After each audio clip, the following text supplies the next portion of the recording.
Pada tahun 1997, beberapa bulan sebelum Hong Kong diserahkan kembali ke Cina, ada 3 orang pencuri paling berbahaya di Hong Kong yang dijuluki sebagai 3 raja pencuri, yaitu Kwai Ping Hung, Yip Kai Fong, dan Sheng Se Keng, yang tanpa sadar pernah bertemu di sebuah restoran.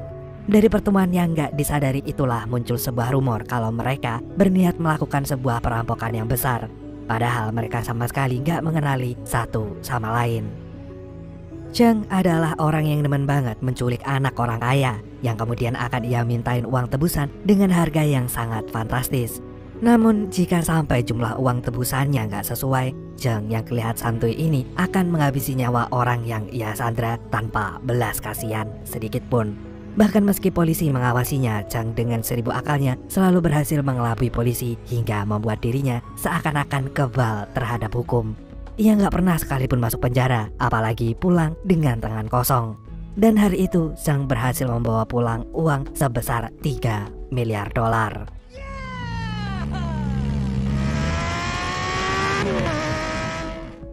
Sementara Yip yang merupakan buronan paling dicari karena sering melakukan perampokan, Yip kini harus mengalami luka tembak gara-gara habis merampok 5 toko emas dengan mendapatkan keuntungan sekitar 10 juta dolar. Sialnya salah satu rekan merampoknya mengalami luka parah yang akhirnya harus meregang nyawa. Atas insiden yang mengenaskan itu, Yip pun membuang uang hasil rampokannya ke lautan. Baginya gak ada gunanya uang yang berlimpah kalau ia gak bisa melindungi dan menjaga sesuatu yang berharga di hidupnya, seperti pada rekan seperjuangannya itu. Lalu yang terakhir ada Kwai, di mana Kwai ini jago banget dalam melakukan penyamaran dan memalsukan identitasnya. Makanya setiap kali ia merampok, polisi nggak akan pernah bisa melacaknya. Jika sampai ada yang tahu tentang jati dirinya, Kwai akan senang hati membuat orang itu bertemu lebih cepat dengan malaikat maut. Dan hari itu Kwai pergi melarikan diri ke Cina, dikarenakan di Hong Kong ia sudah nggak merasa aman lagi. Lagian sekarang Kwai punya uang yang sangat banyak yang bisa membuatnya bebas melakukan apapun yang ia inginkan.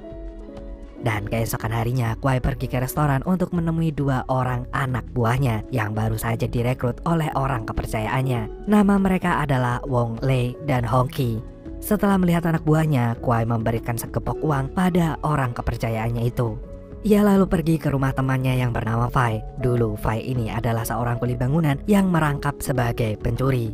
Sekarang ini Fai telah tobat dan menjadi bapak rumah tangga yang akan siap siaga mengurusi rumah dan anak semata wayangnya, dikala sang istri kerja sebagai tukang pijet. Di situ Kwai mengaku jika dirinya pun juga udah insaf dan sekarang bekerja sebagai penjual HP aja. Dan untuk beberapa hari ke depan, Kwai izin tinggal di rumah Fai. Namun tanpa sepengetahuan Fai, Kwai diam-diam mengincar merampok toko perhiasan yang ada di depan kontrakannya Fai. Di hari berikutnya, Kwai menjelaskan susunan rencana perampokannya ke Wong Lei dan juga Hong Qi. Bukannya melaksanakan apa yang Kwai perintahkan, tuh 2 bocah malah protes dan mempertanyakan kenapa Kwai lebih memilih merampok di toko perhiasan kecil yang mereka jamin keuntungannya juga nggak akan seberapa. Mereka pun mendengar desas-desus kalau 3 raja pencuri untuk pertama kalinya akan bekerja sama melakukan perampokan dengan keuntungan puluhan bahkan ratusan juta dolar.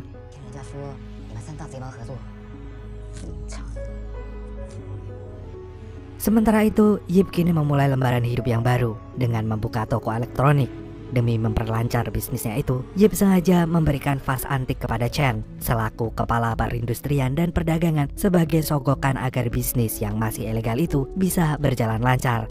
Mengingat barang-barang yang ia jual merupakan hasil penyelundupan dari Cina. Ketika toko elektroniknya mulai beroperasi, Yip mendulang banyak keuntungan. Dan Yip pun membayar 300.000 dolar kepada Chen yang uangnya ia titipkan sekretarisnya Chen. Saat ini sekretaris itu menginginkan TV dan pemutar VCD dari tokonya. Yip pun langsung memberikannya secara gratis.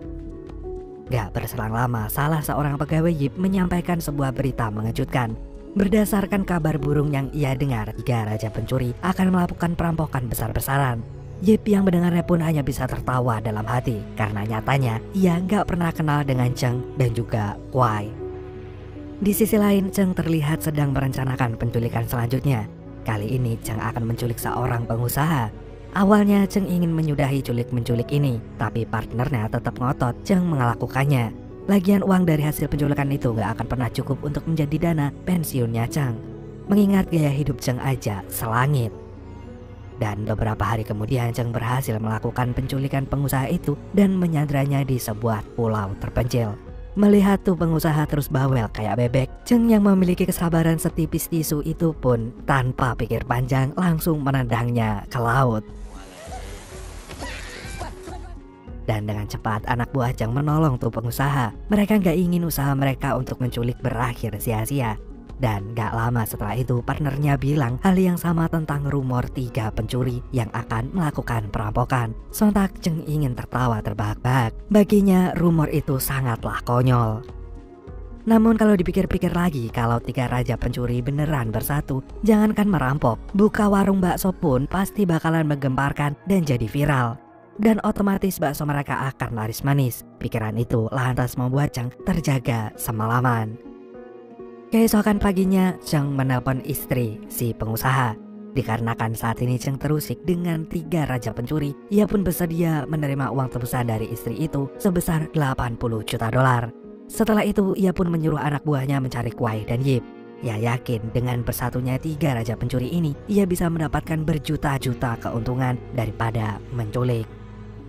Di tempat lain terlihat Yip kabur saat melihat petugas bea cukai menyita barang-barang elektroniknya yang baru aja datang serta beberapa pegawainya. Besoknya Yip pergi ke kantor bea cukai untuk bertemu dengan ketua bea cukai yang bernama Long. Ia ingin membebaskan pegawainya dan barang-barang elektroniknya. Namun sesuai dugaannya, Yip harus memberikan uang sogokan dulu dalam sebuah amplop yang udah disediakan. Meski begitu, Long tetap gak bisa ditemui karena ia sedang sibuk. Dan begitulah yang terjadi berhari-hari kemudian.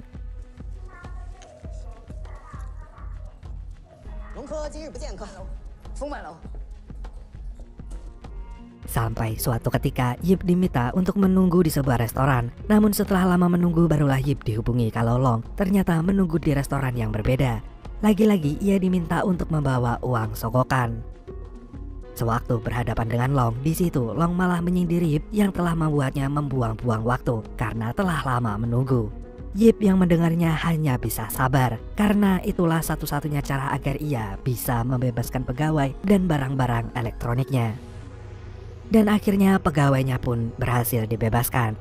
Bahkan selama berada di penjara mereka mendapatkan fasilitas yang sangat mewah.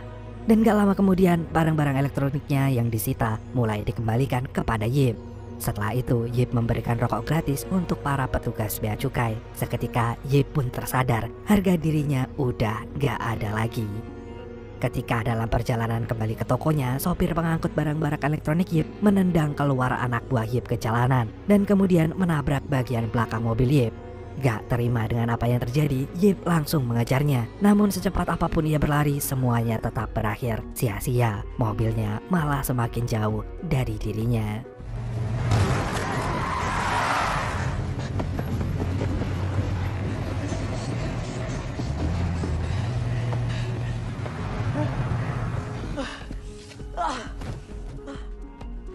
Atas kejadian barusan, Yip memberikan sogokan kepada kepala kepolisian agar menemukan sopir yang mencuri barang-barangnya itu. Dan gak butuh waktu lama sopir itu pun langsung ketangkap. Yip yang udah kehilangan kesabaran itu langsung menghajarnya dengan sangat barbar.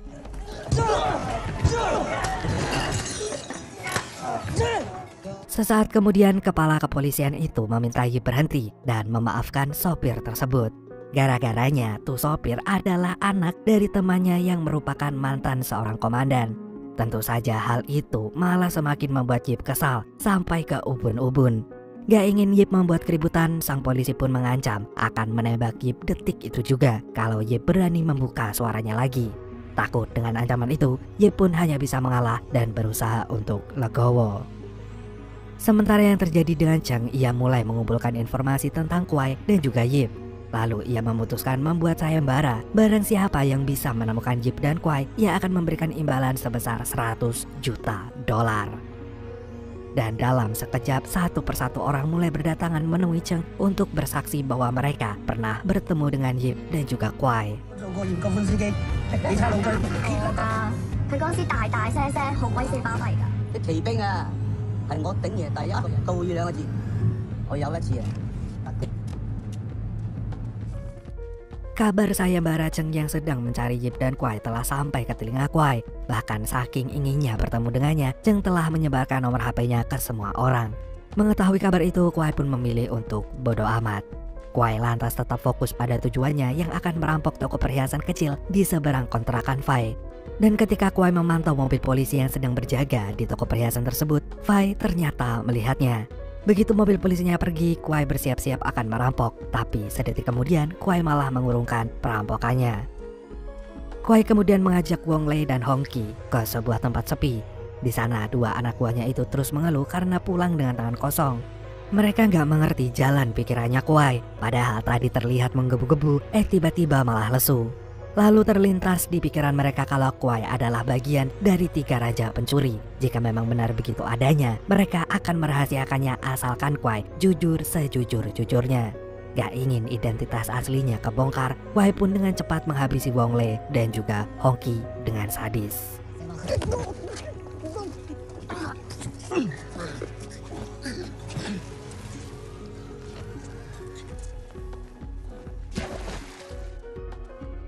Sepulangnya ke kontrakan Fai, Kwai langsung dimarahi habis-habisan sama temennya itu. Fai gak nyangka Kwai tega membohonginya seperti orang bodoh. Kalau tahu dari awal Kwai belum insaf, Fai pasti gak akan mengizinkannya tinggal bersamanya. Fai pun langsung mengusir Kwai dari kontrakannya, dan Kwai sama sekali gak keberatan dengan keputusan Fai itu. Karena ia sadar dirinya telah salah, Kwai pun kemudian memberikan uang untuk membalas kebaikan Fai selama ini. Besok ia akan pergi meninggalkan kontrakan Fai. Saat Fai menerima uangnya, ia seketika kaget karena di uang tersebut ada bercak darah. Sementara itu, Cheng yang gak kunjung menemukan Fai dan Yip mulai merasa frustasi. Di tengah frustasinya itu, Cheng tiba-tiba mendapatkan titik terang berkat panggilan telepon dari mantan bos Kwai yang bernama Kun Shi. Di mana Kun Shi ini ngajak ketemuan karena ia tahu di mana Yip berada. Namun sesaat setelah bertemu dengan Kun Shi, bukannya segera menunjukkan di mana Yip, Kun Shi malah sibuk menawarkan pistol hingga membuat Cheng muak. Padahal Yip saat ini tampak sedang gelisah. Ia sedang mempertimbangkan keputusannya untuk menghubungi Cheng yang ia dengar sedang mencari keberadaannya. Dan akhirnya Yip pun memutuskan untuk menghubungi Cheng langsung.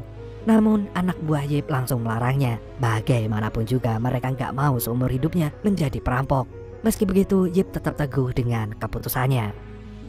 Dan saat Yip menelpon Cheng, Yip berniat ngajakin Cheng ketemuan.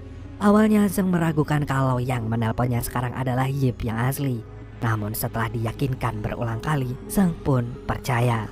Gak lama kemudian Cheng mendapat telepon lagi yang ternyata itu dari Kwai. Cheng pun gak serta-merta mempercayainya. Dengan cepat Kwai pun membeberkan satu persatu fakta kejahatannya. Dan akhirnya Cheng pun percaya. Mereka pun janjian akan bertemu. Selesai menelpon Cheng, Kwai curiga Fai menguping pembicaraannya. Tanpa pikir panjang, Kwai pun mengambil pisau. Ia berniat ingin melenyapkan Fai saat itu juga. Namun melihat Fai sedang tertidur pulas bersama anaknya, Kwai pun jadi nggak tega.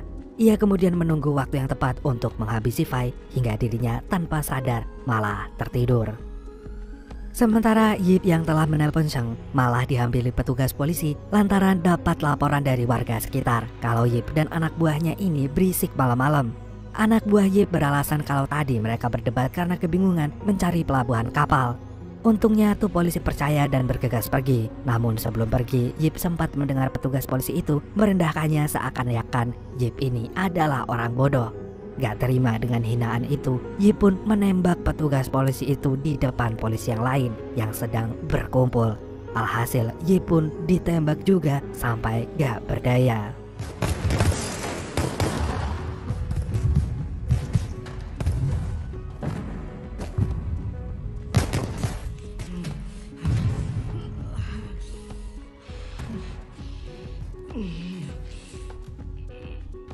Di lain tempat, Kung Si mengancam akan menembak Cheng. Apabila tuh bocah nggak memberikan uangnya, tanpa pikir panjang, Cheng akan melemparkan uangnya ke udara hingga akhirnya jatuh berhamburan. Zhang kemudian memutar balik keadaan. Ia pun merampas pistol Kungsi dan kemudian pergi membawa lari truknya Kungsi yang berisikan dinamit. Melihat Kungsi terus mengejarnya, Zhang pun langsung menembaknya. Setelah itu, Zhang pun melanjutkan perjalanannya. Namun sialnya, ia malah melindas pengendara motor yang lewat di depannya, hingga dinamitnya pun jatuh. Ketika sedang memungutnya kembali, tiba-tiba polisi datang dan langsung menangkap Zhang. Dan keesokan paginya, Kuai yang tertidur gak menyadari dirinya udah dikepung polisi. Saat terbangun, ia melihat uang yang kemarin diberikan kepada Fai ada di atas meja dan kamar Fai pun kini telah kosong. Gak lama kemudian, Kuai pun ditangkap polisi. Dan pada akhirnya ketiga raja pencuri itu gak akan pernah bertemu.